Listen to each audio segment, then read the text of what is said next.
Cinema നയരൂപീകരണ കരട് Kerala vision ന്യൂസിന് cinema സെറ്റുകളിൽ സ്ത്രീകളും ലിംഗന്യൂനപക്ഷങ്ങളും നേരിടുന്ന വെല്ലുവിളികൾ പരിഹരിക്കണം. വിവേചനം, ലൈംഗിക അതിക്രമം, അധികാര ദുർവിനിയോഗം എന്നിവ നിരോധിക്കണമെന്നും കാസ്റ്റിംഗ് കൗച്ച് ഇല്ലാതാക്കണമെന്നും കരടിൽ പറയുന്നു. സിനിമാ നയരൂപീകരണ കോൺക്ലേവിന് തിരുവനന്തപുരത്ത് തുടക്കം.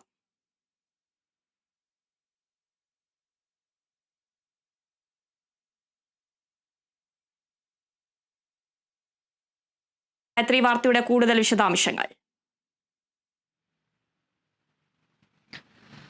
ആതിര, മലയാള സിനിമയിൽ സമഗ്ര മാറ്റം കൊണ്ടുവരുന്നതിന് വേണ്ടിയുള്ള നിർദ്ദേശങ്ങളാണ് സിനിമാ നയ രൂപീകരണ കരടിൽ ഉൾക്കൊള്ളിച്ചിരിക്കുന്നത് എന്നുള്ളതാണ് എടുത്തു പറയേണ്ടത്. അതിൽ ഏറ്റവും പ്രധാനപ്പെട്ട 3 നിർദ്ദേശങ്ങളിലൂന്നിയാണ് ഈ കരട് തന്നെ തയ്യാറാക്കിയിരിക്കുന്നത് എന്നുള്ളതാണ്. അതിൽ ഏറ്റവും പ്രധാനപ്പെട്ടത് സ്ത്രീകൾക്കെതിരെയും ന്യൂനപക്ഷങ്ങൾക്കെതിരെയുമുള്ള അതിക്രമങ്ങൾ തടയണം, അതിനുവേണ്ടിയുള്ള നടപടികൾ ശുപാർശ ചെയ്യുന്നുണ്ട്. അതുകൂടാതെ സിനിമാ മേഖലയിൽ നിലനിൽക്കുന്ന അധികാര കേന്ദ്രം അത് ഇല്ലാതാക്കുന്നതിന് വേണ്ടിയുള്ള നിർദ്ദേശങ്ങൾ കരടിൽ ഉൾക്കൊള്ളിച്ചിട്ടുണ്ട്. മറ്റൊന്ന്, സിനിമയിലേക്ക് കടന്നു വരുന്ന പുതുമുഖങ്ങൾക്ക് നേരിടേണ്ടി വരുന്ന അതിക്രമങ്ങൾ തടയുന്നതിന് വേണ്ടിയുള്ള നടപടികളും കരടിൽ നിർദ്ദേശിച്ചിട്ടുണ്ട്. ഈ 3 പ്രധാന നിർദ്ദേശങ്ങളിൽ ഊന്നിയുള്ള സമഗ്രമായിട്ടുള്ള ഒരു കരടാണ് ഇപ്പോൾ തയ്യാറാക്കിയിരിക്കുന്നത് സാംസ്കാരിക വകുപ്പ് എന്നുള്ളതാണ്. ഹേമ കമ്മിറ്റി റിപ്പോർട്ട് പുറത്തു വന്നതിന് പിന്നാലെ ഞെട്ടിക്കുന്ന വെളിപ്പെടുത്തലുകളാണ് സിനിമാ മേഖലയെ കുറിച്ച് നമ്മൾ കേട്ടിട്ടുണ്ടായിരുന്നത്. മലയാള സിനിമാ മേഖലയിലെ നിറം തന്നെ മങ്ങുന്ന തരത്തിലുള്ള വലിയ വെളിപ്പെടുത്തലുകൾ ഉണ്ടായിരുന്നു. അതിന് പിന്നാലെ അന്വേഷണം ഉൾപ്പെടെ ഉണ്ടായെങ്കിലും അത് ഏത് തരത്തിലൊക്കെയാണ് അവസാനിച്ചത് എന്നുള്ളത് നമ്മൾ കണ്ടിട്ടുണ്ടായിരുന്നതാണ്. അതിന് പിന്നാലെയാണ് സിനിമാ നയ രൂപീകരണത്തിന് വേണ്ടി കോൺക്ലേവ് സംഘടിപ്പിക്കുന്നത്. ഇന്നും നാളെയുമായിട്ടാണ് തിരുവനന്തപുരത്ത് വെച്ച് കോൺക്ലേവ് സംഘടിപ്പിക്കുന്നത്. ആ കോൺക്ലേവിലാണ് ഈ സിനിമാ നയ രൂപീകരണ കരട് കൂടുതൽ ചർച്ചയാവുക. പൊതുജനങ്ങളുടെയും അതുപോലെ തന്നെ വിദഗ്ധരുടെയും അടക്കം നിർദ്ദേശങ്ങൾ തേടിക്കൊണ്ട് ഒരു അന്തിമ പട്ടികയിലേക്ക്, ഒരു അന്തിമ നടപടിയിലേക്ക് സാംസ്കാരിക വകുപ്പ് കടക്കുമെന്നുള്ളതാണ്. എന്തായാലും നിരവധിയായിട്ടുള്ള കാര്യങ്ങൾ പറയുന്നുണ്ട്. അതിൽ കാസ്റ്റിംഗ് കൗച്ചിനെതിരായിട്ടുള്ള ശക്തമായ നിയമ നടപടിക്ക് ശുപാർശ ചെയ്യുന്നുണ്ട്. കാസ്റ്റിംഗ് കൗച്ച് നടത്തുന്നവരെ ബ്ലാക്ക് ലിസ്റ്റ് ചെയ്യണമെന്നുള്ള ഒരു നിർദ്ദേശം നൽകിയിട്ടുണ്ട്. കൂടാതെ ഓഡീഷൻ ഉൾപ്പെടെ കേന്ദ്രീകൃത പ്രോട്ടോകോൾ കൊണ്ടുവരണമെന്നുള്ള നിർദ്ദേശം ഉൾക്കൊള്ളിച്ചിട്ടുണ്ട്. ഈ വിവേചനം, ലൈംഗിക അതിക്രമം, അധികാര കേന്ദ്രീകരണം തുടങ്ങിയവ നിരോധിക്കണം എന്നുള്ളൊരു ആവശ്യമുണ്ട്. നമുക്കറിയാം, ഹേമ കമ്മിറ്റി റിപ്പോർട്ട് പുറത്തു വന്ന സമയത്ത് അതിൽ പറഞ്ഞിരുന്ന പ്രധാനപ്പെട്ട ഒരു കാര്യമാണ് മലയാള സിനിമയിൽ ഒരു അധികാര കേന്ദ്രം നിലനിൽക്കുന്നുണ്ട്, അവരാണ് കാര്യങ്ങൾ നിയന്ത്രിക്കുന്നത് എന്നുള്ളത്. ആ അധികാര കേന്ദ്രത്തെ നിരോധിക്കണം എന്നുള്ളതാണ് ഇപ്പോൾ കരടിൽ പറഞ്ഞിരിക്കുന്നത്. ആ ശ്രേണി തന്നെ ഇല്ലാതാക്കണം, അധികാര രൂപങ്ങളുടെ അമിത നിയന്ത്രണം ഒഴിവാക്കണം എന്നുള്ള നിർദ്ദേശം നൽകിയിട്ടുണ്ട്.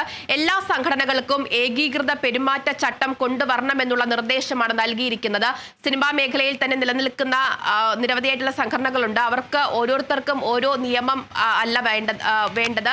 ഒരേ ഏകീകൃത പെരുമാറ്റച്ചട്ടം അവർക്ക് എല്ലാവർക്കും തന്നെ കൊണ്ടുവരണം. അതുപോലെ തന്നെ പ്രൊഡക്ഷൻ ഉൾപ്പെടെയുള്ള കേന്ദ്രങ്ങളിൽ ഉദ്യോഗസ്ഥർക്ക് തുല്യത ഉറപ്പുവരുത്തണം, അവരുടെ സുരക്ഷ ഉറപ്പാക്കണം എന്നുള്ള നിർദ്ദേശമുണ്ട്. കൂടാതെ പ്രാഥമികമായിട്ടുള്ള ചില അടിസ്ഥാന ആവശ്യങ്ങൾ അത് ഉറപ്പാക്കണം എന്നുള്ള കർശന നിർദ്ദേശമാണ് കരടിൽ ഉൾക്കൊള്ളിച്ചിരിക്കുന്നത്. അതിൽ ഏറ്റവും പ്രധാനപ്പെട്ടത് ലിംഗാടിസ്ഥാനത്തിൽ ശുചിമുറികളും അതുപോലെ തന്നെ ഈ വിശ്രമ മുറികളും എല്ലാവർക്കും ഉറപ്പാക്കണം എന്നുള്ള നിർദ്ദേശമാണ് നൽകിയിരിക്കുന്നത്.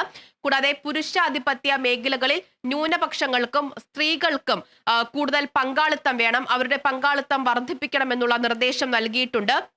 ഏറ്റവും പ്രധാനപ്പെട്ട സിനിമാ മേഖലയുമായി ബന്ധപ്പെട്ട 2 നിയമങ്ങൾ അത് നടപ്പിലാകുന്നില്ല എന്നുള്ള കണ്ടെത്തലാണ് ഹേമ കമ്മിറ്റി റിപ്പോർട്ടിൽ ഉണ്ടായിരുന്നത്. അവ രണ്ടും കൃത്യമായിട്ട് നടപ്പിലാക്കണം എന്നുള്ള നിർദ്ദേശം സിനിമാ നയ രൂപീകരണ കരടിൽ ഇപ്പോൾ നൽകിയിട്ടുണ്ട്. ഒന്ന് പോഴ്സ് നിയമമാണ്, അത് ശരിയായ രീതിയിൽ നടപ്പാക്കണം. മറ്റൊന്ന് IC നിയമം, അത് കൂടുതൽ കാര്യക്ഷമമാക്കണം എന്നുള്ള നിർദ്ദേശങ്ങളാണ് നൽകിയിരിക്കുന്നത്. മറ്റൊന്ന്, സിനിമാ മേഖലയിലെ ലഹരി ഉപയോഗവുമായി ബന്ധപ്പെട്ടുള്ള കൃത്യമായിട്ടുള്ള നിർദ്ദേശങ്ങളുണ്ട്. അതിൽ കൃത്യമായിട്ടുള്ള ഒരു വിമർശനം ഇന്ന് മുഖ്യമന്ത്രി ഉദ്ഘാടന പ്രസംഗത്തിൽ ഉൾപ്പെടെ ചൂണ്ടിക്കാട്ടുകയും ചെയ്തിട്ടുണ്ടായിരുന്നു.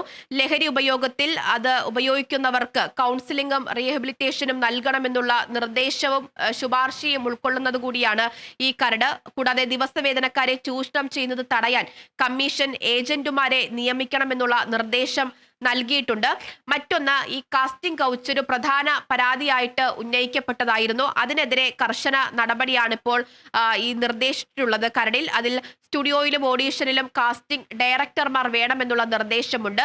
ഈ ഓഡീഷൻ സമയത്ത് സിനിമയുമായി ബന്ധപ്പെട്ടവർക്ക് പുറമെ 2 വ്യക്തികളുടെ സാന്നിധ്യം ഉറപ്പാക്കണമെന്നുള്ള നിർദ്ദേശം നൽകിയിട്ടുണ്ട്. പുതുമുഖങ്ങളെ ചൂഷണം ചെയ്യുന്ന എല്ലാ ഇടപെടലുകളും എല്ലാ സാഹചര്യങ്ങളും ഒഴിവാക്കാനുള്ള നിർദ്ദേശങ്ങളും നടപടികളുമാണ് ഈ കരടിൽ ഉൾക്കൊള്ളിച്ചിരിക്കുന്നത് എന്നുള്ളതാണ്. മറ്റൊന്ന്, ഈ സിനിമാ നയം വന്നു കഴിഞ്ഞു. ഇനി ഇത് നടപ്പിലാക്കുകയാണ് ഏറ്റവും പ്രധാനപ്പെട്ട കാര്യം. ഹേമ കമ്മിറ്റി റിപ്പോർട്ട് പുറത്തു വരികയും അതിന് പിന്നാലെ പരാതികളും പ്രത്യേക അന്വേഷണ സംഘവും ഒക്കെ വന്നെങ്കിലും പിന്നീട് ആ അന്വേഷണം എങ്ങും എത്താതെ പോകുന്ന ഘട്ടത്തിലേക്കൊക്കെ പോയിട്ടുണ്ടായിരുന്നു. അതുകൊണ്ട് തന്നെ മലയാള സിനിമയിലെ മങ്ങിയ നിറം അത് വീണ്ടും പകരുന്നതിന് വേണ്ടിയിട്ട് സിനിമാ നയം രൂപീകരിച്ച് കഴിഞ്ഞു സംസ്ഥാന സർക്കാർ. ഇനി ഇത് നടപ്പിലാക്കണം എന്നുള്ളതാണ്, കൃത്യമായിട്ട് നടപ്പിലാക്കണം എന്നുള്ളതാണ് ഏറ്റവും പ്രധാനപ്പെട്ട കാര്യം. സിനിമാ നയം നടപ്പിലാക്കാൻ നിയമനിർമ്മാണം വേണം എന്നുള്ളൊരു ആവശ്യം കരടിൽ തന്നെ ഉൾക്കൊള്ളിച്ചിട്ടുണ്ട് എന്നുള്ളതാണ്. കൂടാതെ Kerala film development and regulatory authority സ്ഥാപിക്കണം എന്നുള്ള നിർദ്ദേശം ഉൾക്കൊള്ളുന്നുണ്ട്. ഓൺലൈൻ കംപ്ലൈന്റ് പോർട്ടൽ അത് വേണം, അത് രഹസ്യമായിരിക്കണം. അത് കംപ്ലൈന്റ് നൽകുന്നവരുടെ പേരോ മറ്റു വിവരങ്ങളോ പുറത്തു വരാത്ത തരത്തിൽ രഹസ്യമായിരിക്കണം എന്നുള്ള നിർദ്ദേശമുണ്ട്. സ്വതന്ത്ര പരാതി പരിഹാര സമിതി വേണം എന്നത് ഉൾപ്പെടെയുള്ള ഒരു പിടി നിർദ്ദേശങ്ങൾ ഉൾക്കൊള്ളുന്ന ഏറ്റവും പ്രധാനപ്പെട്ട നിർദ്ദേശങ്ങൾ ഉൾക്കൊള്ളുന്ന കരടിനാണ് ഇപ്പോൾ കരടാണ് ഇപ്പോൾ പുറത്ത് വന്നിരിക്കുന്നത്. അതാണിപ്പോൾ രൂപീകരിച്ചിരിക്കുന്നത് എന്നുള്ളതാണ്. എന്തായാലും ഇന്നും നാളെയുമായിട്ട് നടക്കുന്ന കോൺക്ലേവിൽ ഈ കരട് ഉൾപ്പെടെ ചർച്ചയാകും. വിദഗ്ധരുടെയും പൊതുജനങ്ങളുടെയും അടക്കം നിർദ്ദേശങ്ങൾ സ്വീകരിക്കും. പൊതുജനങ്ങൾക്കൊക്കെ ഓൺലൈനായിട്ട് നിർദ്ദേശങ്ങൾ നൽകാമെന്നുള്ള കാര്യമൊക്കെ മന്ത്രി സജി ചെറിയാൻ പറഞ്ഞിട്ടുണ്ടായിരുന്നു. ആ നിർദ്ദേശങ്ങളൊക്കെ തന്നെ സ്വീകരിച്ച് ഇവയെല്ലാം കൂടി ചേർത്ത് ക്രോഡീകരിച്ചതിന് ശേഷം ഒരു അന്തിമമായിട്ടുള്ള നിയമനിർമ്മാണം സിനിമാ മേഖലയിൽ കൊണ്ടുവരും സാംസ്കാരിക വകുപ്പ് എന്നുള്ളതാണ് മന്ത്രി സജി ചെറിയാൻ ഉൾപ്പെടെയുള്ളവർ പറഞ്ഞിട്ടുണ്ടായിരുന്നത്. എന്തായാലും വലിയ മാറ്റം മലയാള സിനിമയിൽ വേണമെന്നുള്ളൊരു ആവശ്യം മുഖ്യമന്ത്രി ഉൾപ്പെടെയുള്ളവർ പറഞ്ഞിട്ടുണ്ടായിരുന്നതാണ്. എന്തായാലും മലയാള സിനിമയിലെ ഒരു കൂട്ടം വനിതാ പ്രവർത്തകർ ഇറങ്ങിയത് അവർ നിയമനിർമ്മാണം ഉൾപ്പെടെ മുന്നിട്ട് ഇറങ്ങിയതിന്റെ അടിസ്ഥാനത്തിലാണ് ഇത്തരത്തിൽ ഒരു കരട് സാംസ്കാരിക വകുപ്പിന് തയ്യാറാക്കേണ്ടി വന്നത്. മലയാള സിനിമാ മേഖലയിൽ തന്നെ മാറ്റം വേണമെന്നുള്ളൊരു ആവശ്യം അത് എല്ലാ ഭാഗത്തു നിന്നും ഉയർന്നു വരുന്നതിനും ഒക്കെ കാരണമായത്. അതിന്നിപ്പോൾ അധ്യക്ഷ പ്രസംഗത്തിൽ മന്ത്രി സജി ചെറിയാൻ തന്നെ കൂട്ടിച്ചേർക്കുകയുണ്ടായി. ഈ കരട് രൂപീകരിക്കാനുള്ള കാരണം അത് എന്താണ് എന്നുള്ളത് അദ്ദേഹം തന്നെ പറഞ്ഞു വെച്ചിട്ടുണ്ടായിരുന്നു. വനിതാ സിനിമാ പ്രവർത്തകരുടെ ശ്രമങ്ങൾ കാരണമാണ് ഇത്തരത്തിൽ കരട് രൂപീകരിച്ചതും ഇപ്പോൾ കോൺക്ലേവ് ഉൾപ്പെടെ സംഘടിപ്പിക്കുകയും ഒക്കെ ചെയ്തിട്ടുണ്ടായിരുന്നു. എന്തായാലും ഇതൊക്കെ ഇനി നടപ്പിലാകുമോ എന്നുള്ളതാണ് ഉറ്റുനോക്കുന്നത്. ഇതൊക്കെ നടപ്പിലാവുകയാണെങ്കിൽ മറ്റ് സിനിമാ മേഖലകളിൽക്കൊക്കെ തന്നെ മാതൃകയാക്കി മാറ്റാൻ തരത്തിലുള്ള വലിയ ഉയരത്തിലേക്ക് മലയാള സിനിമ ഈ അടിസ്ഥാന സൗകര്യ വികസനത്തിൽ എത്തുമെന്നുള്ള കാര്യമാണ്. പരാതികൾ മലയാള സിനിമയിൽ നിന്ന് ഇനി ഉയരില്ല എന്നുള്ളതാണ്. ഈ അഭിനേതാക്കൾക്ക് തന്നെ സംഘടനകൾ പലതുമുണ്ട് ഇപ്പോൾ.